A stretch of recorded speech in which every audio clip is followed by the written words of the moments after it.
दलित के, आदिवासी के, पिछड़े वर्ग के, इनके साथ उत्पीड़न करना, इनको पढ़ने से रोकना, इनको व्यापार करने से रोकना, इसको अपना अधिकार हुई तो सवर्ण जाति के लोग अपराधी के पक्ष में रैली निकाल, नफरत भर दी है लोगों के मन में।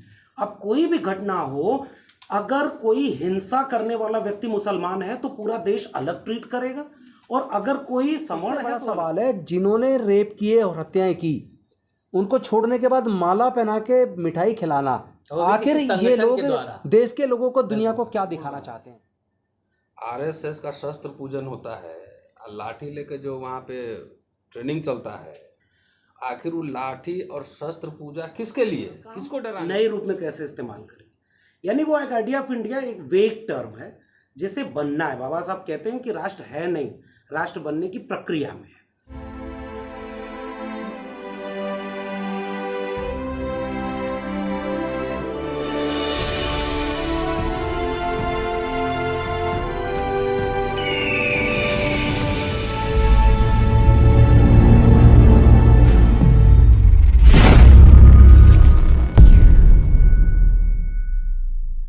जय भीम। यहाँ हम लोग हैं दिल्ली में, और देश के सामने और खासतौर पे बहुजन समाज के सामने जो मुद्दे हैं, जो ज्वलंत मुद्दे हैं, उसके बारे में चर्चा करने के लिए इकट्ठा हुए हैं। और इस मीटिंग में कह लें, ओपन मीटिंग में कह लें, तमाम पत्रकार हैं देश के चुनिंदा, और तमाम इंटेलेक्चुअल हैं, जिसमें प्रोफेसर्स हैं, सीनियर जर्नलिस्ट हैं, मिनिस्टर्स हैं। मुद्दा यह है कि जो देश का वंचित तबका है उसके सामने चुनौतियाँ क्या है, देश के वंचित समाज के साथ जो घट रहा है इन दिनों वो कितना चिंता का विषय है, और उस पर तमाम बड़े बड़े राजनीतिक दलों की चुप्पी कितनी मायने रखती है, इंसाफ कितना मिल पा रहा है उनको। और हमारे साथ पैनल डिस्कशन में है, मैं परिचय कराऊं, हमारे साथ है राजेंद्र पाल गौतम जी जो दिल्ली सरकार में मंत्री हैं, सोशल जस्टिस मिनिस्टर। हमारे साथ हैं वरिष्ठ पत्रकार दिलीप मंडल जी। हमारे साथ हैं हिंदू कॉलेज के इतिहास विभाग के एसोसिएट प्रोफेसर रतनलाल जी, और पॉलिटिकल साइंस DU के N सुकुमार सर। मेरा पहला सवाल राजेंद्र पाल गौतम जी से है। सर, जिस तरीके से हाल के दिनों में एक के बाद एक कई घटनाएं, खासतौर पर एट्रोसिटी घटनाएं सामने आई हैं। ताज़ा जो मामला है उत्तराखंड का है, जिसमें एक दलित ने अपर कास्ट लड़की से शादी की तो उसे मार दिया गया। अभी राजस्थान की घटना सामने है हमारे, मतलब लगातार एक के बाद एक घटना है। एक वीडियो अभी सामने आया था जिसमें छोटे छोटे बच्चे रोते हुए कह रहे थे कि स्कूल में टीचर हमें कहते हैं कि चमार हो, भाग जाओ। तो ये जो घटना है और इस पर जो चुप्पी है देश भर के तमाम बड़े बड़े राजनीतिक दलों की और खुद को राष्ट्रवादी कहने वाले लोगों की, इसको लेके आप क्या कहें? बेसिकली ये चुप्पी इसलिए है क्योंकि जिस धर्म को वो मानते हैं, उनको जो धर्मशास्त्र गवर्न करते हैं, वो धर्मशास्त्र ही इस उत्पीड़न को अलाउ करते हैं। वो धर्मशास्त्र देश के 90% लोगों को शूद्र और अछूत के रूप में किसी भी प्रकार के हक और अधिकार देने के लिए तैयार नहीं है। तो उनके साथ जुल्म, जाति और उत्पीड़न उस धर्मशास्त्रों में बाकायदा उसमें इजाज़त है, तो वो उसको एज यूजुअल मानते हैं, उसको वो कुछ अलग नहीं मानते। उन्हें लगता है ये तो हमारा अधिकार है ये करना। दलित के, आदिवासी के, पिछड़े वर्ग के, इनके साथ उत्पीड़न करना, इनको पढ़ने से रोकना, इनको व्यापार करने से रोकना, इसको वो अपना अधिकार मानते हैं। इसलिए उनकी तरफ उन्हें तो धर्मशास्त्र से स्वीकृति है, इसलिए उनको ये अनहोनी नहीं लगती, उन्हें कुछ अटपटा नहीं लगता। तो सर, सारा मामला फिर वही धर्म पे आके, जाति पे आके, मनवाद ब्राह्मणवाद के झमेले पे आके रुक जाता है। दिलीप सर। देखिए अशोक जी, एक तो चीज़ बहुत स्पष्ट है कि भारत ने 1950 में ये तो तय किया कि लोकतंत्र में जाएंगे। तो लोकतंत्र बहुत ही मॉडर्न सिस्टम है, गवर्नेंस का बहुत आधुनिक सिस्टम है, जो एक लेवल का पूंजीवादी विकास हो जाए, सामंतवाद का काफ़ी जब नाश हो जाए, तब ये सिस्टम ग्लोबली आया है। ज़्यादातर देशों में आप देखेंगे तो लोकतंत्र एक बाकी समाज का एक लेवल आ गया है, तब लोकतंत्र आया है। भारत में क्या है, जैसा राजेंद्र पाल जी बता रहे हैं माननीय मंत्री जी, कि व्यवस्थाएं वही रह गई, समाज वही रह गया, जातिवाद वैसे ही रह गया, उसके बीच के भेदभाव वैसे ही रह गए। अछूत मानना, धर्म जातियों के बीच में शादियां न हो, इसका निषेध, किस जाति का कौन सा कर्म है, कोई और कर्म करता है तो कैसे रोकना है, कोई सम्मान के साथ अगर खड़ा हो जाए, बुलेट पर चढ़ रहा है तो उसको पीट देना है, ये सारा कुछ वही रह गया। तो ये एक बहुत अजीब तरह की व्यवस्था हम लोग की बनी, जहाँ सिस्टम बना बहुत मॉडर्न, जो गवर्नेंस का सिस्टम बना वो बिल्कुल दुनिया का सबसे आधुनिक सिस्टम, समाज रह गया पीछे। तो ये जो अंतर्विरोध है इसको बाबा साहब ने पाटने के लिए कहा था कि इसको पाटा जाए। ये जो सामाजिक अंतर्विरोध है या आर्थिक अंतर्विरोध है और मॉडर्न सिस्टम, इसके बीच के गैप को कम करना होगा, नहीं तो ये सिस्टम चलेगा। तो ये जो नहीं चल रहा है ना, ये जो कॉन्ट्रडिक्शंस आ रहे हैं, कोई किसी को पीट रहा है, बदले में आंदोलन हो रहे हैं, कभी SC ST एक्ट के खिलाफ आंदोलन होता है तो उसमें पता चला कि लाखों लोग सड़क पे आ जाते हैं, 12 लोग उसमें मरते हैं, केंद्र सरकार कानून बदलती। ये जो उत्पात है समाज में मचा हुआ है, ये इस उत्पात का जेनेसिस वहीं पर है कि समाज दूसरे लेवल पे चल रहा है और जो सिस्टम बनाया गया जिसकी कल्पना है वो अलग है। तो ये अंतर्विरोध है। सर, आप DU में हैं, तमाम नई पीढ़ी के बच्चे आते हैं, आपका उनसे इंटरेक्शन होता है, उनको वो कहते हैं अपर कास्ट के बच्चे के हमें मनुस्मृति नहीं पता, हम कास्ट को नहीं मानते। वो कुछ बातें भी गिना देते हैं कि देखो यहाँ इंटरकास्ट मैरिज हो रही है, ये मेरा दोस्त है, तुरंत साथ चलते चलते बता देंगे कि ये तो मेरा दोस्त है, ये शेड्यूल कास्ट है। लेकिन फिर जो घटनाएं घट रही हैं वो आखिर कर कौन रहा है? प्रिसाइज उसी बात को एक्सटेंड कर देता हूँ। अभी मैं हिंदू कॉलेज में पढ़ाता हूँ और यहाँ आने के लिए मैं जैसे ही निकल रहा था तो स्कूटर पार्किंग से एक बुलेट निकला है और उस बुलेट में लिखा हुआ था ब्राह्मण। और गेट पे जब खड़ा था तो कोई लड़का उससे पूछ रहा था कि ब्राह्मण लेके किसी को डराना चाहते हो क्या? तो आप समझिए कि आप दिल्ली में रहते हैं, मर्सिडीज पे कोई ब्राह्मण क्षत्रिय लिख के घूम रहा है, कह रहा है कि जाति नहीं है। तो उसी तरह से है जो कबूतर आँख छुपा ले रेत में, अब बोले कि अब हम बिल्ली नहीं खाएंगे। देखिए, दो सिस्टम को समझना पड़ेगा। आज़ादी के बाद दिलीप जी ने जो बात कही है उसको थोड़ा सा और हम स्पष्ट कर देते हैं। जब आज़ादी के बाद नई सरकार बनी थी तो उनका गवर्नेंस जो है लार्जली आप देखेंगे सब ऑक्सफोर्ड कैम्ब्रिज से आया था, है ना। तो थोड़ा European liberalism, democracy, liberal values के साथ जवाहरलाल नेहरू, अंबेडकर में जितने मतभेद हों, लेकिन सब मॉडर्न इंडिया बनाने के पे सहमति थी ना, ये समझना होगा। तो वहाँ पे जैसे आजकल आप देखते हैं कि राजस्थान में घटना हुई तो सवर्ण जाति के लोग अपराधी के पक्ष में रैली निकाल रहे हैं। ये 50 और 60 के दशक में नहीं होता था, लोगों को शर्म भी आती थी। और मुझे याद है कि बेलछी कांड जब हुआ था तो इंदिरा गांधी भी गई थी, बड़े बड़े नेता जाते थे घटना में, परिवार से मिलते थे। आजकल छुटभइये नेता जाते हैं, कुछ वोट उठ के चक्कर में जाते हैं। तो जब तक ये यूरोपियन लिबरलिज्म, डेमोक्रेटिक वैल्यूज़ का प्रभाव रहा तब तक लोगों में मर्यादा, थोड़ा सा शर्म लिहाज बचा हुआ था। लेकिन अंडर करेंट जो है वो मनुस्मृति का जो है ना अंडर करेंट था। तो जब से राइट विंग पॉलिटिक्स का राइज हुआ है तब से जो अंडर करेंट था, तो राजनीति और समाज अब एक ही दिशा में जा रहा है। पहले राजनीति अलग था, समाज थोड़ा अलग था। अब उसी को पॉलिटिकल पार्टी, मुस्लिम का पीट के आओ तो पॉलिटिकल पार्टी उसको स्वागत करती है, दलित को पीट दो उस पर कोई नेता मिलने नहीं जाता है। तो अब जो दो धाराएं अलग अलग थी, अब दोनों धारा एक साथ मिल गई है। दूसरी बात मैं कह रहा हूँ कि जो जातियों में चेतना आई है ना, तो जब जात के जब डीलर बन गए हैं तो इसीलिए उत्पीड़न ज़्यादा बढ़ा है। जब तक जमात के नेता रहें, चाहे डिफरेंसेस हों, हम 24 कैरेट गोल्ड में विश्वास नहीं करते हैं। जो लोग राजनीति समाज में काम करते हैं उनको ये पता होना चाहिए कि कितना पेचीदा समाज और राजनीति होता है। तो जो बड़े बड़े पहले नेता थे, चाहे रामविलास जी का एक फेस देखिए, जगजीवन राम का फेस देखिए, तो वो एक मुद्दा बनता था। अब कौन मुद्दा बना रहा है? हम लोग मुद्दा बना रहे हैं, नेता ने बोल नहीं रहा है। कर्पूरी ठाकुर की जाति की संख्या 1% भी नहीं होगी बिहार में। बिहार के बड़े नेता रहे, जमात के नेता रहे, और वो जब मुख्यमंत्री थे तो उन्होंने दलितों में बंदूक बांटने की बात की थी। दिलीप जी ने अखबार का कटिंग शेयर किया था।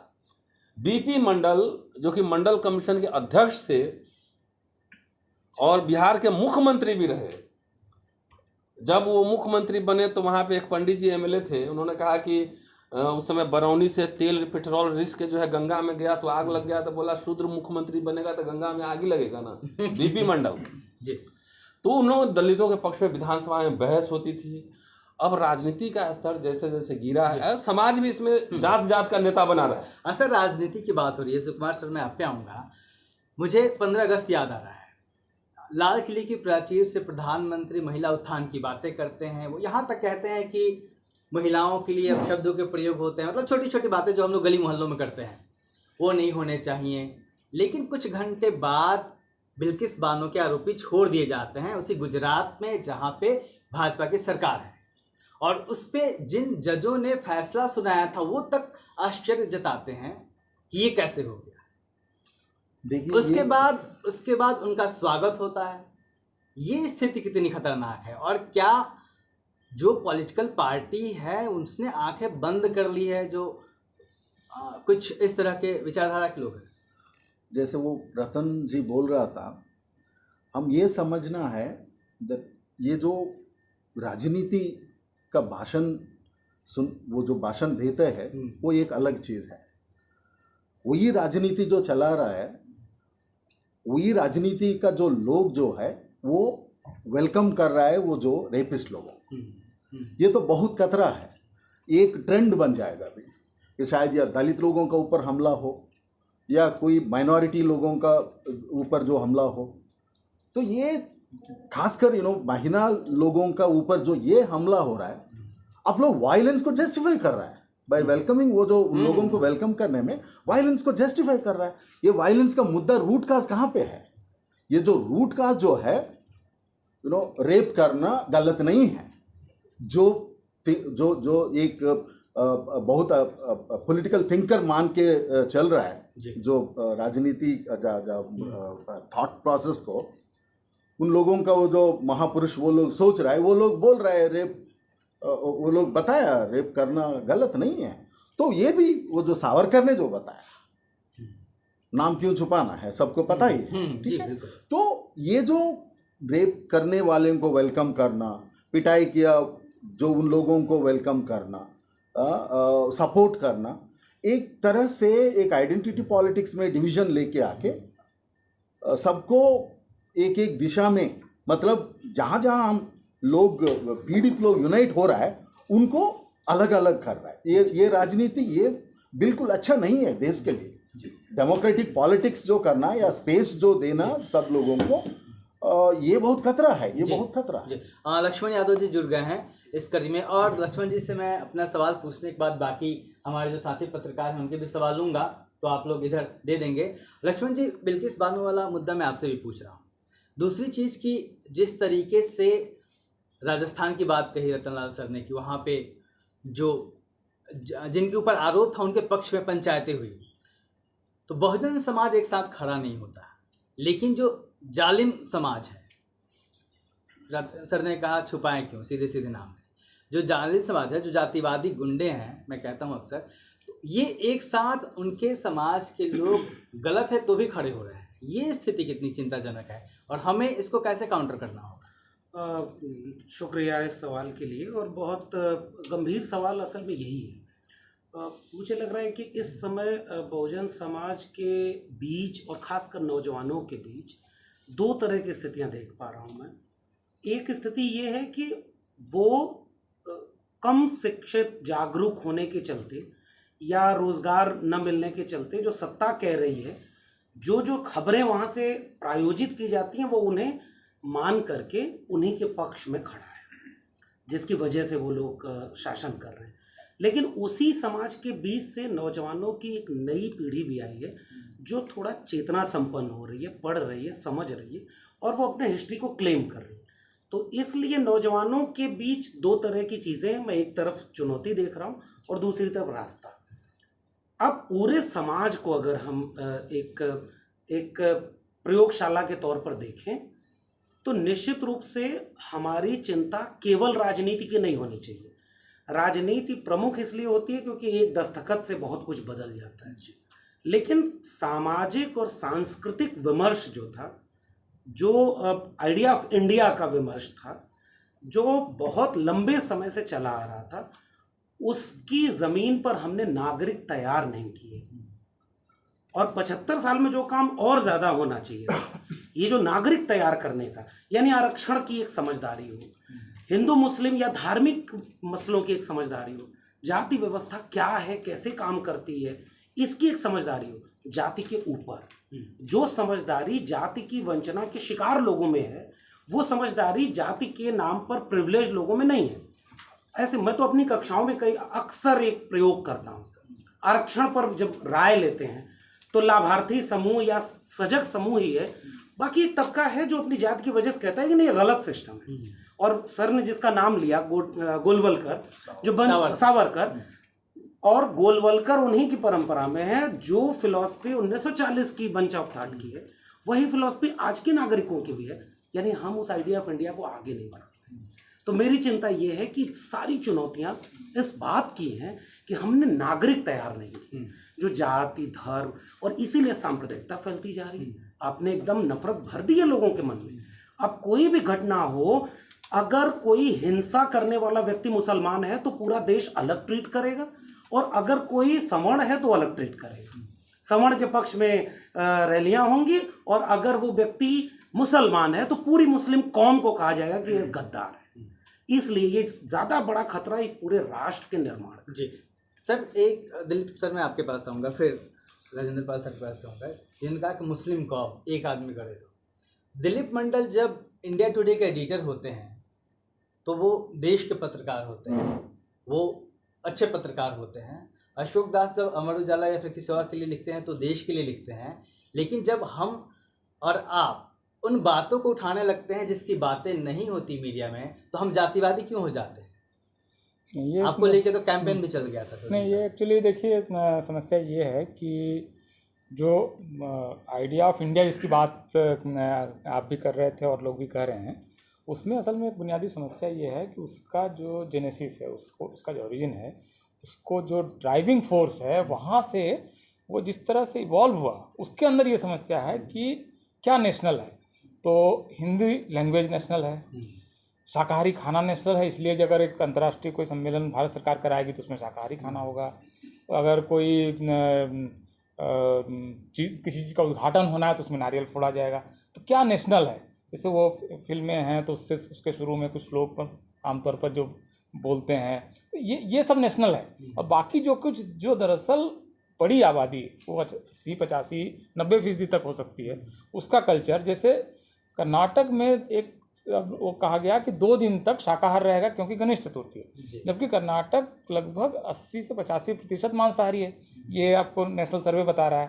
तो जहाँ 90% आबादी रेगुलर मांसाहार करती है, वहाँ पर 2 या 3% या 5% की इच्छा सब पे थोप दी जाती है।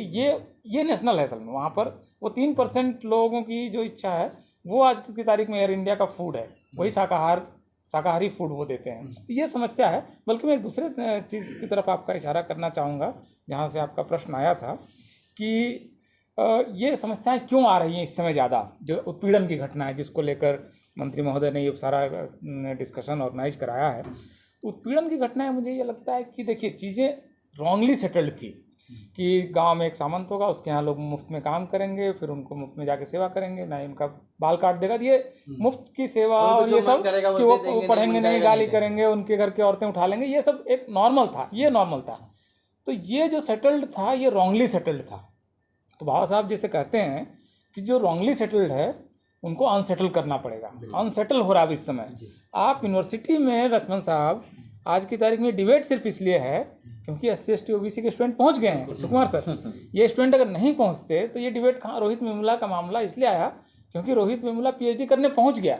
आप कल्पना कीजिएगा आज से 20 साल, 30 साल, 40 साल पहले जब शेड्यूल कास्ट का कोई स्टूडेंट PhD के लिए जाता ही नहीं, तो ये कन्फ्रंटेशन कहाँ से आता जी। तो ये कन्फ्रंटेशन एक तरह से अच्छा है कि अब ये जो रॉन्गली सेटल्ड है ये अनसेटल्ड हो रहा है और कुछ राइट तरीके से सेटल होगा। जो भी नया संतुलन बनेगा वो पिछले संतुलन से अच्छा होगा। एक खलबली मची है। बिल्कुल बिल्कुल। आप एक चुनौती लगातार आप बात करते रहे हैं कि जाति तोड़ो समाज जोड़ो, तो वो जो अपने जो शेड्यूल कास्ट या फिर जो बहुजन समाज के बीच की जो चुनौती है, वो चुनौती कितनी बड़ी है और वो अत्याचार के खिलाफ लड़ने में किस तरीके से सहायक हो पाएगी अगर ये हो जाता है? मैं समझता हूँ ये तब तक चुनौती बढ़ी है जब तक आप लोग दे दीजिए। ये तब तक बढ़ी है जब तक हम अपने लोगों को उनके इतिहास के बारे में बता नहीं देते।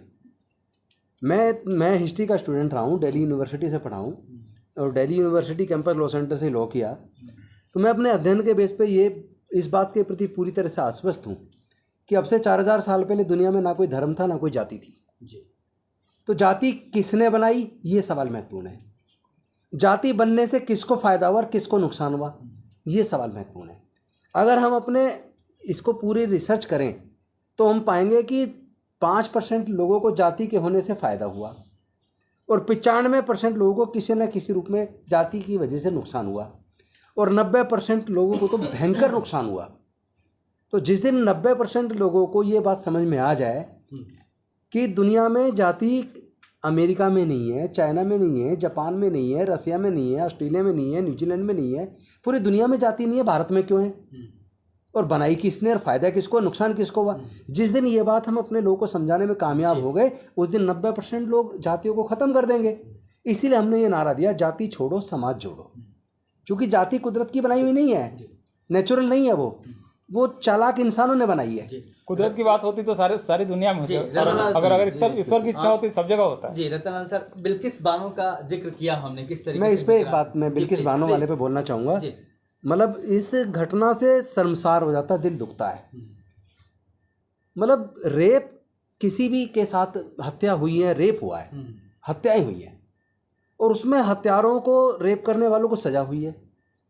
उनको ना केवल छोड़ देना तो अलग सवाल है, उससे बड़ा सवाल है जिन्होंने रेप किए और हत्याएं की, उनको छोड़ने के बाद माला पहना के मिठाई खिलाना। आखिर ये लोग देश के लोगों को, दुनिया को क्या दिखाना चाहते हैं? मतलब रेप करने वाले, हत्या करने वाले लोगों को माला क्या पहन के, क्या उन्होंने कोई विजय हासिल कर ली है? ऐसा कौन सा महान काम कर दिया कि उनको माला पहनाई जाए, मिठाई खिलाई जाए? ये पूरे भारत को शर्मसार करने वाला है। पूरे दुनिया के सामने भारत बेइज्जत हो रहा है। ऐसी घटनाओं का सशक्त विरोध करना चाहिए। पार्टी पॉलिटिक्स से ऊपर उठ के होना चाहिए। वोट इतनी बड़ी चीज़ नहीं है, सत्ता इतनी बड़ी चीज़ नहीं है। इंसानियत खत्म कर रहे हो तुम, तो फिर भारत कैसे बचेगा? मुस्लिम आतंकवाद की बात होती है। चिदम्बरम जी ने जब होम मिनिस्टर थे तो एक सैफरन टेररिज्म कहा था, बहुत बवाल मचा था देश में। यशवंत सिंधे कुछ दिन पहले सामने आए हैं जो क्लेम कर रहे हैं कि वो 25 साल तक आरएसएस में रहे हैं, और उन्होंने कोर्ट में एफिडेविट दिया है कि बीजेपी को इलेक्शन जिताने के लिए आरएसएस बम ब्लास्ट प्लान करती थी। लेकिन एक खामोशी है, डिस्कशन नहीं हो रहा है। तो जो सैफरन टेररिज्म है और मुस्लिम आतंकवाद है, तो एक पे हो हल्ला, दूसरे पे चुप्पी, क्यों? मुस्लिम आतंकवाद है तो उसके पक्ष में देश में कौन बोल रहा है? कोई बोल रहा है? आरएसएस का शस्त्र पूजन होता है, लाठी लेकर जो वहाँ पे ट्रेनिंग चलता है, आखिर वो लाठी और शस्त्र पूजा किसके लिए, किसको डराने के लिए? वो तो चाइना बॉर्डर पे तो जा नहीं रहे, न पाकिस्तान जा रहे हैं। तो आरएसएस पहले ये भी बोल चुके हैं, दिग्विजय सिंह भी बोल चुके हैं जी। तो आरएसएस का कैडर ही कह रहा है, और याद से थोड़ी। उनका जो शस्त्र अस्त्र है यहाँ पे दलित को दबाने के लिए, मुसलमान को पीटने के लिए। दलित को तो इलेक्शन टाइम में भी सहला के रखा जाता है कि भाई दलित हिंदू है। क्योंकि हमारे लोग पैरेलल संस्कृति पे उस रफ्तार से काम नहीं कि हजारों साल से ये आपको दबा के रखा गया, और संस्कृति आपकी दबा दी गई। एक दिन में आप हल्ला कर लें, कुछ नहीं होगा। मैं पुराने सवाल पे फिर आ जाता हूँ, जो जाति का सवाल आपने पूछा है कि जाति से फायदा, ये एक ही सिक्के दो पहलू है, मुसलमान और जाति दोनों। कि जिसको फायदा हो रहा है, जिस दिन उसको इससे नुकसान होने लगेगा, उस दिन जाति उन्मूलन आंदोलन वही सफल करेगा, वही ज़्यादा बढ़ाएगा। इसका कारण बता रहा हूँ। अभी बोले कि 5% लोग पूरा ओपिनियन मेकिंग बनाते हैं देश में, या 85% आप कहते रहिए, लेकिन किसी इंस्टीट्यूशन पे, संस्थान पर आपका कब्जा नहीं, इंक्लूडिंग पॉलिटिक्स। कम से कम देखिए, किसने बनाया? सीधा जाति व्यवस्था पढ़े लिखे ब्राह्मणों ने बनाया है, जिसका सबसे ज़्यादा लाभ उनको मिलता है। जिस दिन, मेरे कहने का मतलब, बहुजन जमात इकट्ठा हो जाए पॉलिटिकली सोशली भी, हम अभी धार्मिक इस पे बात नहीं कर रहे, पॉलिटिकली सोशली भी इकट्ठा हो जाए, लगे कि अब उनको नुकसान होने लगा कि अब दिल्ली यूनिवर्सिटी में, जेएनयू में अब अपॉइंटमेंट खाली आप ही का नहीं होगा, उस दिन सबसे पहले उन्मूलन का आंदोलन पढ़ा लिखा ब्राह्मण शुरू करेगा, तभी जाके वो मामला जो है ना कुछ आएगा। नंबर 1। नंबर 2, पहले दलितों को एक डंडा से हाँकते थे, अब गोली मारना पड़ रहा है जी। उसके खिलाफ जो है, उसके खिलाफ जो जातीय रैली सवर्णों को करनी पड़ रही है। इसका मतलब कि एक कॉन्फिडेंस का लेवल आ गया है ना। आपको अब गोली मारना पड़ता है, धमकी देना पड़ता है, वीडियो बना के वायरल करना पड़ता है। क्योंकि मैं यहाँ पे एक रेफरेंस दे के बात खत्म करूँगा। डॉक्टर अंबेडकर ने लिखा 1930 के दशक में, वॉल्यूम 10 में जाके देखिए। अधिकतर जो अस्पृश्य हैं, भूमिहीन, खेतिहर मजदूर हैं, वो जब भी सवर्णों को लगता है कि ये उत्पाती हो रहा है, मतलब अपने हक की बात कर रहा है, तो सबसे पहला काम करता है कि वो उसका सामाजिक बहिष्कार करता है, सोशल बाइकआउट करता है, जो कि गांधी के बहिष्कार से भी ज़्यादा खतरनाक है। नंबर 1। नंबर 2 कहते हैं कि दलितों की जो संख्या है, मुसलमानों की जो संख्या है, अमूमन हर गांव में छोटे छोटे हैं। मुसलमान पूरे भारत में फैले हैं, दलित भी गांव गांव फैले हैं। लेकिन मुसलमानों पर हम 30 की बात कर रहा हूँ, अभी की नहीं कर रहा हूँ, अभी स्थितियां बदल गई। उस समय अंग्रेज हुकूमत था, नेशनल मूवमेंट चल रहा था, इसलिए कि मुसलमान पर हमला करने से हिंदू डरते हैं, क्योंकि जब हमला करेंगे तो सारे मुस्लिम इकट्ठा हो गए, और जब भी मुस्लिम हितों पे कुठाराघात होता है, मुसलमान उनका बदला लेंगे। लेकिन अस्पृश्यों पे किसी भी तरह की कोई भी हिंसा होती है तो उसका प्रतिशोध लेने वाला कोई नहीं होता, इसलिए उनका मनोबल बढ़ता जाता है। इसीलिए मैं कर्पूरी ठाकुर साहब का वो रेफरेंस मैंने दिया, इस संविधान आपको आत्मरक्षा, अपने स्वाभिमान मान सम्मान की रक्षा का अधिकार देता है। अगर कोई बस कोई एज ए प्रोफेसर मेरे से बात करेगा तो जाहिर है मुझे प्रोफेसर बात करनी चाहिए। घर में आके पीट रहा है घर के लोगों को तो वहां क्या बोलेंगे, हे आई एम ए प्रोफेसर, नहीं मारो नहीं, क्या करेंगे आप जी? वहां संविधान आपको आत्मरक्षा की अधिकार दे रहा है कि नहीं?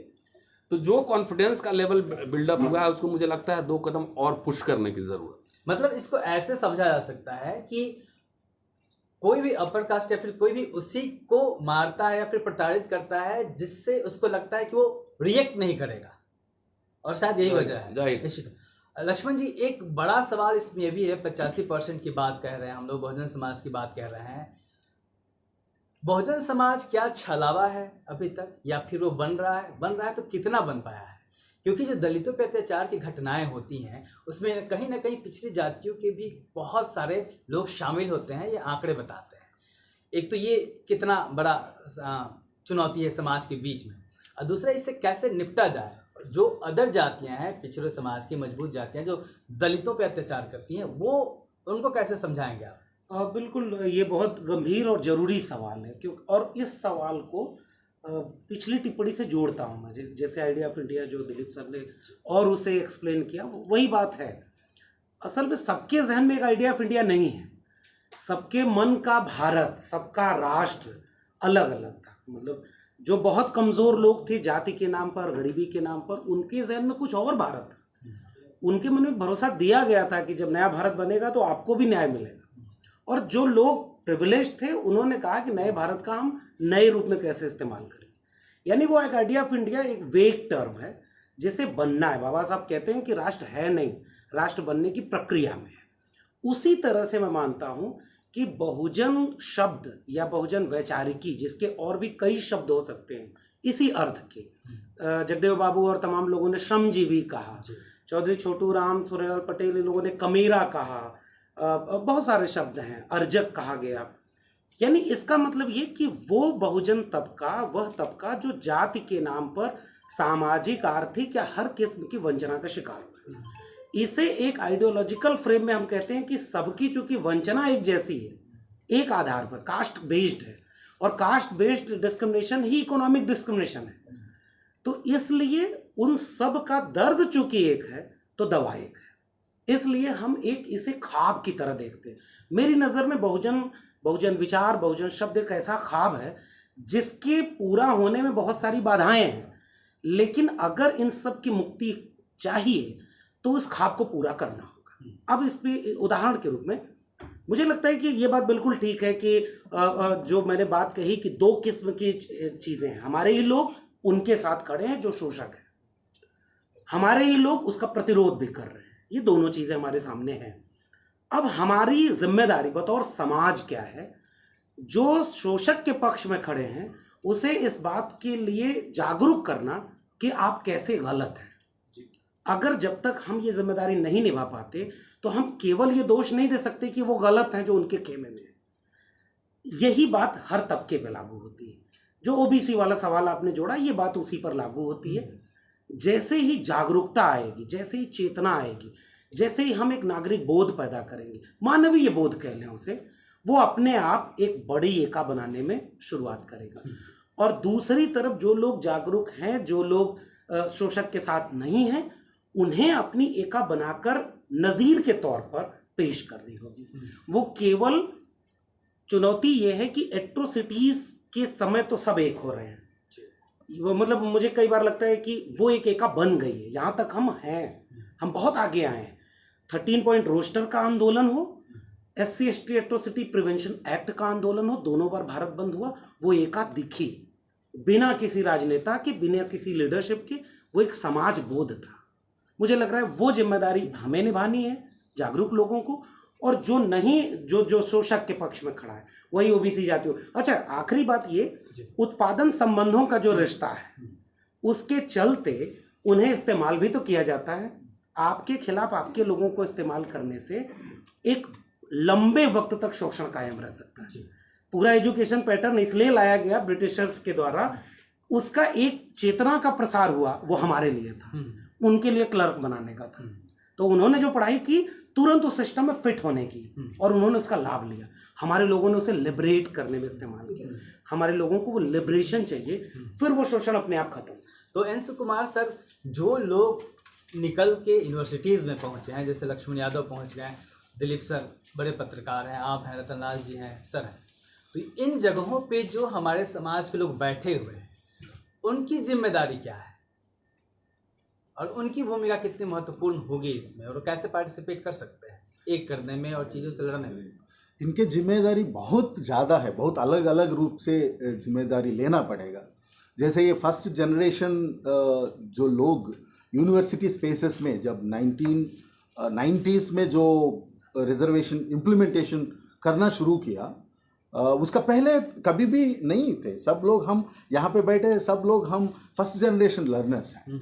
तो इनका जिम्मेदारी क्या है? एक तो पेडागॉजी का कॉन्टेक्स्ट में हम देखा गया तो हम कोर्सेस इस तरीके से डिवाइस करना, एक दलित बहुजन थॉट या अम्बेडकराइट थॉट जो हमने दिल्ली यूनिवर्सिटी में बनाया, अंडरस्टैंडिंग अम्बेडकर कोर्स जो है, ये बहुत पॉपुलर कोर्स है दिल्ली यूनिवर्सिटी के अंदर। वो इतना मेहनत करके हमने बनाया, और मास्टर्स लेवल पे भी जिस तरीक़े से हम दलित बहुजन थॉट को, चिंतन को लेके हम वो एक चीज़ है, पेडागॉजी को लेके एंगेज करना पड़ेगा। दूसरा, जहाँ जहाँ जो संस्था का अंदर जो एक कमिटीज़ होता है, उसमें जो दलित या बहुजन ओबीसी फैकल्टी हो या SC/ST फैकल्टी हो, ये सब लोग अपना जिम्मेदारी क्या है, क्या वहाँ पे जाके हम चुप बैठ के वो साइन करके आना, जो चीज़ बता देंगे वो हम ऐसा नहीं बैठना, वो हम उनको सवाल करना पड़ेगा।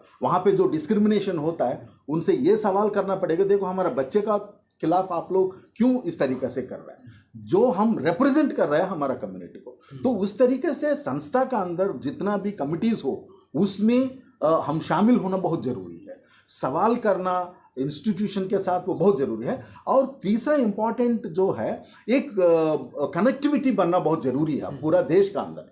जैसे हम ये जो मिशन जय भीम का द्वारा भी जिस तरीके से भी हम सारे देश का अंदर जितना भी फैकल्टी हो उनसे कनेक्ट करके एक अल्टरनेटिव क्या, द पेडागॉजी जो है, जो हिस्ट्री जो है, द नॉलेज जो है, उसको पूरा हम इस्तेमाल करना ही पड़ेगा। जी, मेरा एक सवाल और है, उसके बाद मैं आप लोगों के सवाल लूँगा, उसके बाद हम लोग बाइंड अप करेंगे।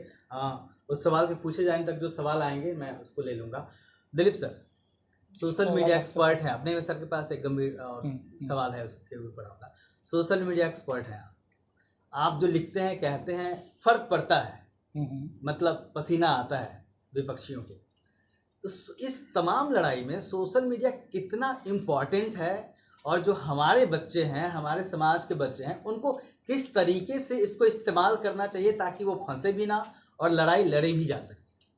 देखिए, इस सवाल को मैं एक दूसरी जगह से उठा रहा हूँ, और जहाँ पर डॉक्टर लक्ष्मण यादव ने छोड़ा था वहाँ से उठा रहा हूँ। जी, जैसे आपने कहा कि ये जो बहुजन का कॉन्सेप्ट है, क्या ये एक छलावा है, एक सिर्फ आइडिया है, एक वर्चुअल कॉन्सेप्ट है, कोई मतलब एक ऐसी चीज़ है जो शायद अचीव होनी चाहिए और आज है नहीं, बातें तो करते हैं लेकिन अचीव कहाँ? तो ये एक्चुअली मैं इसको दो तरीके से देख रहा हूँ कि ये जो, और इसमें मैं सोशल मीडिया को जोड़ता हूँ इस विमर्श में, कि दो चीज़ें असल में यूनिटी बनाती है, जो एकता बनाती है। ऐसा नहीं हो सकता है कि हम दो अगर अलग अलग तरह के लोग हैं तो हमारे बीच में एकता किस कारण बनेगी? कोई एक वजह तो होनी चाहिए ना, कॉमन इंटरेस्ट हो, कोई कॉमन हॉबीज़ हो, कोई चीज़ तो हो।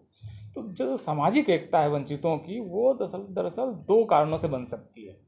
पहला पक्ष है कि कॉमन इंटरेस्ट, स्वार्थ। दरअसल देखिए, एक तो सच है कि भारत तेज़ी से शहरीकरण की ओर बढ़ रहा है। 30-35% तक शहरी हो चुका है। तमिलनाडु जैसे राज्य तो लगभग 55% शहरी हो चुके हैं। तो भारत को देर सवेर अगले 40-50 साल में पूरा भारत लगभग शहरी बन जाएगा। कुछ हिस्से इसके ग्रामीण बचेंगे, जो रफ्तार है उससे लग रहा है।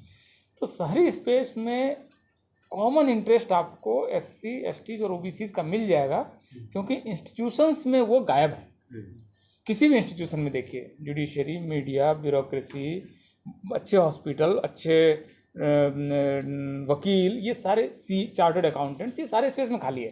तो इन जगहों को भरने की जो एक इच्छा है इन तमाम जातियों की, ये कॉमन इंटरेस्ट पैदा कर रही है कि हम जुडिशरी में क्यों नहीं है, यूनिवर्सिटी सिस्टम में हमारे प्रोफेसर कहाँ हैं, वाइस चांसलर्स कहाँ हैं, हमारे लोगों को बैंक लोन क्यों नहीं मिलता है। तो ये कॉमन इंटरेस्ट क्रिएट कर रहा है। तो मुझे लगता है कि इसलिए बहुजन जो आइडिया है और इसको कनेक्ट करने में सोशल मीडिया ने बहुत ज़्यादा भूमिका निभाई है कि हम एक दूसरे को नहीं जानते थे।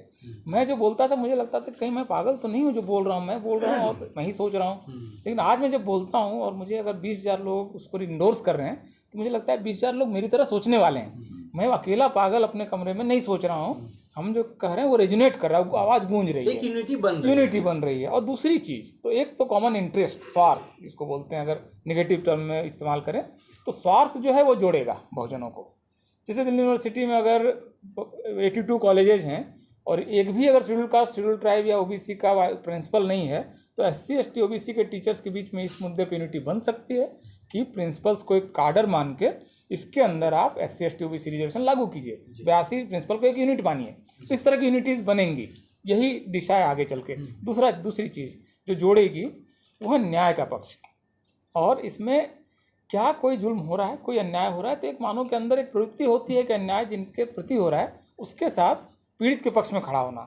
तो OBCs को भी ये सोचना पड़ेगा कि समाज व्यवस्था में जो ज़्यादा पीड़ित हैं उनके सवालों को प्राथमिकता दें। OBC की एक ऐतिहासिक जिम्मेदारी है, क्योंकि उनकी संख्या ज़्यादा है, उनके पास ज़मीन है, वो उतना ज़्यादा उत्पीड़ित नहीं है।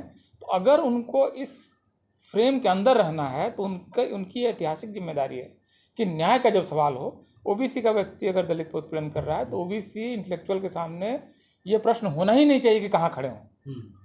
अपनी जाति के पक्ष में अगर खड़े हो जाते हैं तब वो फिर समय को पीछे ले जा रहे हैं। तो अगर वो विकास की धारा के साथ हैं तो उनको वहाँ पर दलितों के पक्ष में खड़ा होना ही चाहिए अगर वो बहुजन की बात करें, वरना वो नकली बात कर रहे हैं।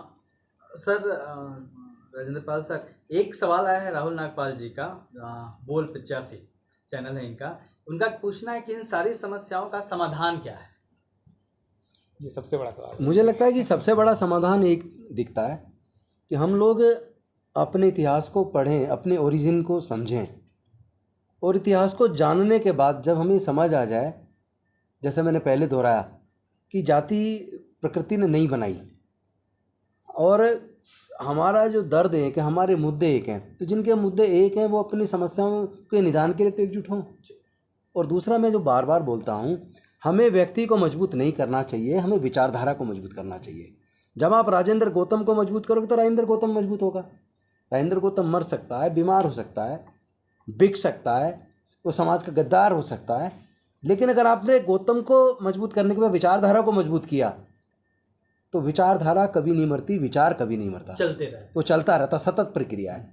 तो मुझे लगता है इस समस्या का समाधान हो सकता है। एक सवाल आया है, किसने पूछा है, नाम नहीं लिखा है, वो बता दें। सवाल यह है कि जो दूसरा पक्ष है उनके सभी बुद्धिजीवी उनके एक सिस्टम के लिए काम करते हैं, जिसे आप RSS कह सकते हैं। हमारा आपका एक सिस्टम कहाँ है? किसका सवाल है और किससे है? मेरा सवाल। अच्छा जी, जवाब किससे लेना है, किससे पूछा? उस सिस्टम पे, जो भी कंफर्टेबल हो। उस सिस्टम पे मैं आपको बताता हूँ। जो हम लोग अपने लोगों को ये बौद्ध कराने की कोशिश कर रहे हैं कि हमारे पूर्वज बौद्ध थे, पूरा भारत बौद्धमय था, जो आज 7-8 कंट्रीज में बढ़ चुका है। तो मुझे लगता है कि अगर केवल हम अपने इतिहास को जान लें और अपनी संस्कृति को पहचान लें, और जो हमारी याददाश्त चली गई, हम अपने धर्म को भूल गए, अगर उसमें वापस उसको रिवाइव कर लें अपनी बुद्धि को, मैं समझता हूँ सारी समस्या का समाधान है। सर बात यह है कि सर वो डिस्कशन नहीं है, सवाल आपका था, जवाब आ गया। सवाल जो देना वो शायद संदीप में दोबारा से एक बार बोल देता हूँ सवाल को। मेरा सवाल है, दरअसल हमारे जितने भी सिस्टम हैं वो अपने ऊपर कोई जवाबदेही नहीं रखते, उनके ऊपर कोई हेड नहीं है। चाहे हमारी पॉलिटिकल पार्टी है, चाहे हमारा कोई धार्मिक आदमी है, चाहे हमारी कोई संस्था है, चाहे हमारे लड़के दलबल में हैं, चाहे हमारे कोई बुद्धिजीवी हैं, चाहे हमारे पत्रकार हैं, चाहे हमारा कोई सिस्टम है, वो अपने ऊपर कोई भी अपना सरपरस्ता जवाबदेही नहीं रखते। और वो जवाबदेही तो बाबा साहब ने तय की, वो लोगों की जवाबदेही है। जो संविधान कहता है कि लोगों के प्रति जवाबदेह होना चाहिए। हाँ सर, इसमें मैं आपको रोकूंगा बीच में, क्योंकि इसी सवाल पर डिस्कशन कर रहे हैं। और अगर यहाँ पे लक्ष्मण यादव और दिलीप मंडल और रतन लाल, लॉरेंस कुमार, राजेंद्र पाल गौतम जी बैठे हैं, तो कहीं ना कहीं उस दिशा में हम आगे बढ़ रहे हैं। जो सबसे बड़ा सवाल है जिस पे हम लोगों ने मुख्य रूप से केंद्रित रखा, जातीय उत्पीड़न का, उससे लड़ने का। क्योंकि अभी बिहार का एक वीडियो चल रहा था, बिहार के पत्रकार हैं हमारे साथी वेद प्रकाश, उन्होंने डाला था कि एक लड़के की मां को डायन कहा गया, उस लड़के ने अपोज किया, एफआईआर करने की कोशिश की। कुछ मामलों में ये भी आया कि एफआईआर करने की कोशिश, उसके बाद एफआईआर नहीं लिया वापस, तो उसे इतना पीटा गया कि शायद उसकी मौत हो गई है ना। तो जब इस तरह की चीज़ें आती है खबरें, तो सब लड़े कैसे? जो गांव के आखिरी छोर पे बैठा हुआ लड़का है, जो व्हाट्सएप पर फेसबुक पे देख रहा है, उसका खून खौल रहा है, या फिर वो दिलीप मंडल का भाषण सुन रहा है, दिलीप मंडल को पढ़ रहा है, भाषण सुन रहा है, लक्ष्मण यादव को पढ़ रहा है, राजेंद्र पाल गौतम जी कह रहे हैं, वो कह रहा है, आप जो कह रहे हैं उसके में जोश आ जा रहा है, और वो लड़ने के लिए निकल जा रहा है, लेकिन वो पिट जा रहा है, उसकी जान चली जा रही है। स्मार्ट तरीका क्या है लड़ाई लड़ने का? सबसे मैं जवाब चाहूँगा, थोड़े थोड़े वक्त में दे दें, उसके बाद हम समाप्त करें। शुरू करें। मेरे पास तो कोई तरीका नहीं है। मैं इतिहास का इतना था छात्र हूँ, और जितना समझ में आता है पढ़ लिख के वो बात करता हूँ। देखिए, डॉक्टर अंबेडकर ने लिखा है कि ज़्यादातर पुलिस और मजिस्ट्रेट भ्रष्ट होते हैं। अगर भ्रष्ट हो तो कोई बात नहीं, उसको कोई भी खरीद सकता है जी, लेकिन उसमें से भ्रष्ट होने के अपेक्षा ज़्यादा पक्षपातपूर्ण होते हैं, और जब भी उनको बुद्धि और विवेक का इस्तेमाल करना होता है तो अपने जाति के पक्ष में करते हैं, इसलिए अस्पृश्यों को न्याय नहीं मिल पाती। मेन बीच में डॉक्टर अंबेडकर का एक मराठा टेम्पल को संदेश आप पढ़िएगा कभी, उसमें ओबीसी ने पत्रिका निकाली थी, उसको उन्होंने भेजा था। जो बात आप लोग उठा रहे हैं वो 30s में वो बहुत सारा विस्तार से लिखे हैं, मैं डिटेल्स में नहीं जा रहा। देखिए, जाति व्यवस्था एक स्ट्राटिफाइड सिस्टम है, और अमूमन जाति उत्पीड़न का संबंध दो चीज़ से है। एक, अगर आत्मसम्मान स्वाभिमान के साथ अगर आंख में आंख मिला के बात कीजिएगा तो पीटेगा, और हाँ, मन बढ़ गया, बुलेट से चल रहा है, मुंह रखा हुआ है, स्वाभिमान के साथ जुड़ा हुआ है। और दूसरा जो है ना, लैंड के साथ इसका रिश्ता है, फ्री में सबको मजदूर चाहिए या कम दाम में। अब बीच में जो ओबीसी जातियां हैं, इसमें से अमूमन जो एट्रोसिटी के केस आते हैं, वैसे लोग ज्यादातर होते हैं जिसका जमीन है, वो जाति पूरा इन्वॉल्व नहीं होता, वही स्वार्थ है उनका। हाँ, ठीक है। तो जो मंडल साहब अभी कह रहे थे कि जब आप न्याय के, जिस दिन ओबीसी को न्याय के पक्ष में पूरी जमात को खड़ा होना आ जाएगा, उस दिन जो एक बात कह रहे हैं ना, 3 एग्जाम्पल आप कोट करना शायद भूल गए, एट्रोसिटीज एक्ट, रोस्टर, किसान आंदोलन, इसी सोशल मीडिया ने सरकार को बैकफुट पे ले गया ना, ठीक है। धर्म का प्रश्न अलग तरीके, जब सोशल पॉलिटिकल मोबिलाइजेशन होता है उसमें इमीडिएट एक्शन की बात होती है। इमीडिएट आप कैसे रिस्पॉन्ड करते हैं जी, ठीक है। एक शॉर्ट टर्म फॉर्मूला है जिसमें एक्शन है, दूसरा लॉन्ग टर्म है। लॉन्ग टर्म में बहुजन जमात को हम सब बैठे हुए हैं यहाँ पे, एक दिलीप मंडल अगर चाहेंगे, एक रतन लाल, राजेंद्र पाल गौतम, सुकुमार और लक्ष्मण कुछ नहीं कर पाएंगे। इनके पास इतने हर इंस्टीट्यूशन पे कब्जा है, आर्मी पूरा कम्युनलाइज हो चुका है, पुलिस प्रशासन कम्युनलाइज हो चुका है।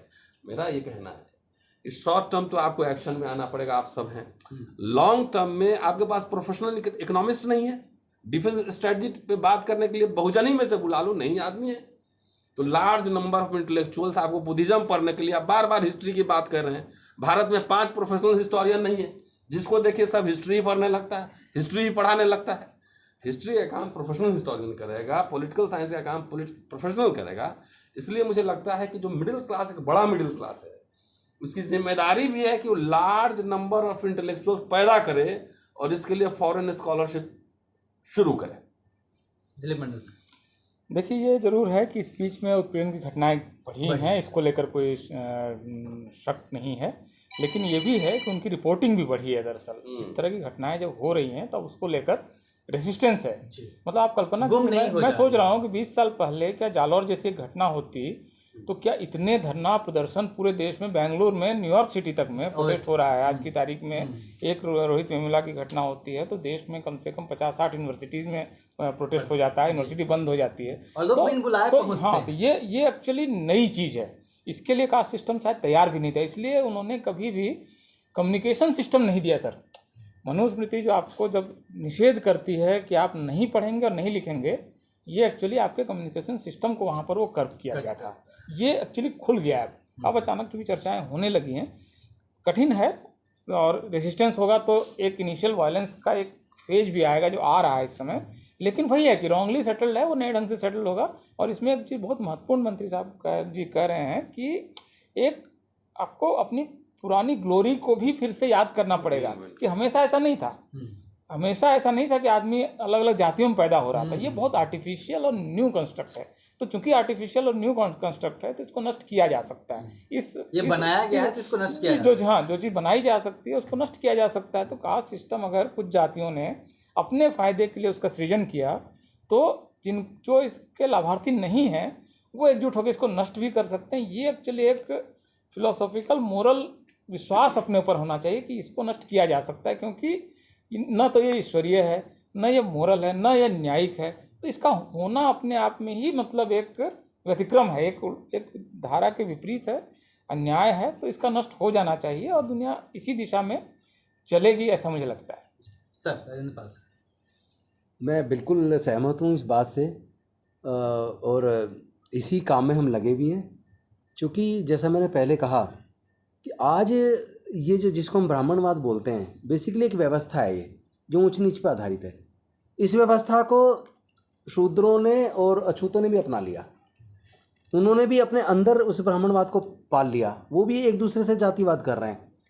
तो मैं पूरे देश से जाति व्यवस्था ख़त्म हो जाए उस पर जाने की बजाय जो प्रयास हम लोग कर रहे हैं वो ये कर रहे हैं कि जो दलित और अति पिछड़े आदिवासी हैं, कम से कम वो अपने अंदर के जातिवाद को ख़त्म करें। वो तो इस सच को जाने की जातियाँ कुदरत ने नहीं बनाई और हम सब के दर्द है कि हम जैसे हमारी परेशानी है क्या, तो हम अपने अंदर को जिस दिन अपने अंदर के जातिवाद को मार लेंगे, जैसा दिलीप जी ने कहा कि ये क्रिया की प्रतिक्रिया होती है। ये जो घटनाएं बढ़ी हैं ये प्रतिक्रिया है। जो हमने विरोध शुरू किया, हमने बोलना शुरू किया, सच के लिए लड़ना शुरू किया, न्याय के लिए बात उठानी शुरू की, उसकी वजह से उत्पीड़न की घटना तेज़ी से एकदम ज़्यादा दिखने लगी है।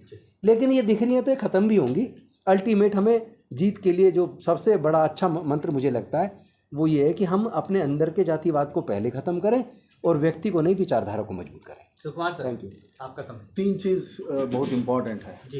एक तो है एक एंटी कास्ट ट्रेडिशन को हम फॉलो करना, यू नीड टू क्वेश्चन, एक चीज़ है। दूसरा चीज़ है एक लीडरशिप और एंटी कास्ट ट्रेडिशन का जो कॉम्बिनेशन है वो हम देख रहे हैं। हम 10 साल का पहले ऐसे कभी भी नहीं बैठ सकते थे हम, अब आज बैठना शुरू किया हम, ये आगे बढ़ रहा है। जो मिशन जेबीएम का भी वो एक यही है ना। और तीसरा इंपॉर्टेंट जो है एक कैडर बेस्ड है। कैडर जब होगा तब लोकल लेवल पे, जब आप बोल रहे हैं एक रूरल बिहार में या रूरल आंध्रा में या कहीं पे रूरल राजस्थान में ऐसा हो रहा है, तो वो एक विचारधारा जो हम प्रमोट करते हैं, हम एंटी कास्ट विचारधारा को, उसी दिशा में हम एक कैडर को बिल्ड करना बहुत ज़रूरी है। बस ये 3 चीज़ थोड़ा बहुत ध्यान रखा तो आगे आने वाला दिन में ज़रूर हम जस्टिस को प्रोटेक्ट कर सकते। जी लक्ष्मण जी। जी, बाकी वक्ताओं से सहमत होते हुए बस उसी बात को और स्पष्ट ढंग से कहने में एक चीज़ पर जोड़ रहा हूँ। उत्पीड़न की घटनाएं बढ़ी हैं, इसकी बजाय मुझे लग रहा है कि अब उत्पीड़न की घटनाओं को चिन्हित किया जा रहा है। जिस पर उत्पीड़न हो रहा है वो बोल रहा है, उजागर होने लगी तो वो दिख रहा है, लड़ने के लिए भी तैयार है। और जब दिख रहा है तो समाज इतना तैयार है कि वो अपने, और बिहार में घटना, राजस्थान की घटना पर अगर बिहार में प्रोटेस्ट हो रहा है तो एक रिश्ता भी बन रहा है, और ये एक रिश्ता पैन इंडिया मूवमेंट की तरफ बन रहा है जो स्वाभाविक रूप से बन रहा है। यानी जो बहुजन एका की बात हो या इस तरह की किसी भी चीज़ की हो, उसके लिए एक बहुत सकारात्मक चीज़ है। तो ये होगा स्वाभाविक रूप से। और जब उत्पीड़न किया जा रहा है और खासकर इस तरह से, उसका एक मकसद ये होता है कि जैसे मुझे ऐसा लग रहा है कि उस पूरी हायरार्की को जो टॉप पर बैठा है वो चाह रहा है कि ये बिल्कुल दरक न जाए, बची रहे, इसलिए वो अब थोड़ा और हो सकता है उग्र प्रयास करे। उत्तर प्रदेश में सरकार होने के बाद भी 2 स्तर पर शोषण और दमन बढ़ा है। एक तो सत्ता प्रायोजित है और दूसरा समाज द्वारा। अब वो जो वापस फिर से लौटा है गौरव कि मंडल के बाद तो इन लोगों का बहुत मन बढ़ गया था, तो ये जो 30 साल में बदलाव आया था उसकी प्रतिक्रिया में वहाँ हिंसा बहुत ज़्यादा है। तो एक एक तरीका ये हो सकता है कि हम लोग दिल्ली में हैं और हमारे सामने इतने कैमरे हैं और बहुत बहुत सारे लोग हैं, एकजुट होकर के ताकत लेते देते हैं। गांव तक में ये चीज़ अभी नहीं है। लेकिन आपके सवाल का जो पहला हिस्सा था कि यहाँ तो लोग बोल ले रहे हैं, जो गांव में बोल रहा है वो मुकदमा झेल रहा है, नौकरी, मेरी पोस्ट शेयर करने से अगर किसी की सरकारी नौकरी चली गई तो मुझे एक बार उसके लिए भी सोचना होगा। और उसके लिए सोचने का यही तरीका है कि जो मंत्री जी ने कहा, मैं उससे सहमत हो रहा हूँ। और बाकी लोगों के लिए भी एक रास्ता हो सकता है, जिससे लड़ना है उससे खुद लड़ने की बजाय जिसको लड़ना उन्हें तैयार किया जाए। इसमें आपका दमन कम होगा, आपके ऊपर मुकदमे कम होंगे, आपके पास एक लंबी विरासत है, उन्हें पढ़िए, अपने लोगों को पढ़ाइए। और जब बुद्ध से लेकर के मंडल और बाबा साहब तक सब साथ लेकर लड़ेंगे तो व्यक्तिगत हमला नहीं होगा, उत्पीड़न बंद हो जाएगा और जो हम ख्वाब देखते हैं वो पूरा हो जाएगा। एक आखिरी पॉइंट मैं और ऐड करना चाहूँगा कि देखिए, हम लोग अभी बात कर रहे थे कि ओबीसी और दलितों के बीच के अंतर्विरोध और उनके बीच के संघर्षों की, लेकिन मैं एक घटना को याद कर रहा हूँ कि SC/ST एक्ट को जब खत्म करने की कोशिश की सुप्रीम कोर्ट के 2 जजों ने फैसला देकर, तो इसके खिलाफ एक भारत बंद हुआ जी। आप भारत बंद की घटना को याद कीजिए कि जब भारत बंद की घटना हुई तो SC/ST एक्ट में तो ओबीसी पे भी लगता है, लेकिन उस पूरे भारत बंद में कहीं पर भी ओबीसी ने SC/ST एक्ट को बचाने की कोशिश करने वालों पर कोई हमला नहीं किया, एक भी जगह उन्होंने विरोध नहीं किया, बल्कि ओबीसी की ज़्यादातर पार्टियां, इवन आरजेडी वगैरह भी नहीं साथ नहीं, आरजेडी से झंडा लेके भी आया, बहुत सारी पार्टियां झंडा लेके भी साथ आई, इवन और भी पार्टियों का मैं नाम ले सकता हूं। तो यूनिटी के पॉइंट्स हैं ये। अब देखिए, न्याय वाला पक्ष है कि भाई SC/ST के साथ अत्याचार होता है, हमारे लोग भी करते होंगे, लेकिन हमको इनके साथ होना चाहिए। तो जो हमले हुए आप जान सकते हैं किन लोगों ने किए थे, तो कोई हमला ओबीसी की तरफ से इतने बड़े देश में, इतने बड़े प्रोटेस्ट में नहीं हुआ। तो ये पॉजिटिव्स हैं। इसमें दिलीप जी एक पॉजिटिव और आपको याद होगा, जिस दिन ये भारत बंद हुआ था उसके कुछ ही दिन बाद उन्होंने भी भारत बंद बुलाया था कि अब हम इसके खिलाफ करेंगे, लेकिन उसमें ओबीसी ने साफ मना कर दिया कि हम उसके साथ नहीं जाएंगे। और ये अच्छा संकेत है। मैं समाप्त करूं, और यही चीज बहुजनों की ताकत दिखाती है कि जब SC/ST एक्ट के विरोध में दलित समाज सड़कों पे उतरा तो ओबीसी के लोग सहमति में खड़े थे, लेकिन जब इसके विरोध में सवर्णों ने जुलूस निकाला तो ओबीसी समाज ने पैर पीछे खींच लिए, जिसकी वजह से वो फेल हो गया। तो बात फिर वही घूम फिर के विरासत पे आ जाती है, विरासत पे लौटने की आ जाती है। सवाल इतना है, एक पॉइंट था कि ओबीसी लीडर्स जो है पोजीशनिंग किया उसमें जी। सवाल इतना है कि जिन व्यवस्थाओं ने दलितों को दलित कह दिया, शूद्रों को शूद्र कह दिया, वो अपने फायदे के लिए कर रहे थे। लेकिन यहाँ पे सोचना यह है और चिंता का विषय यह है कि दलितों ने खुद को दलित मान लिया, शूद्रों ने खुद को शूद्र मान लिया। आप तमाम लोगों का बहुत बहुत शुक्रिया। और शायद इसीलिए बाबा साहब डॉक्टर अम्बेडकर ने एनिहिलेशन ऑफ कास्ट की बात की थी कि कास्ट को बम लगा के उड़ा देना चाहिए या फिर उसे खत्म कर देना चाहिए, और जाति के विनाश की बात की थी। आप सबका बहुत बहुत शुक्रिया जिन लोगों ने भी पहले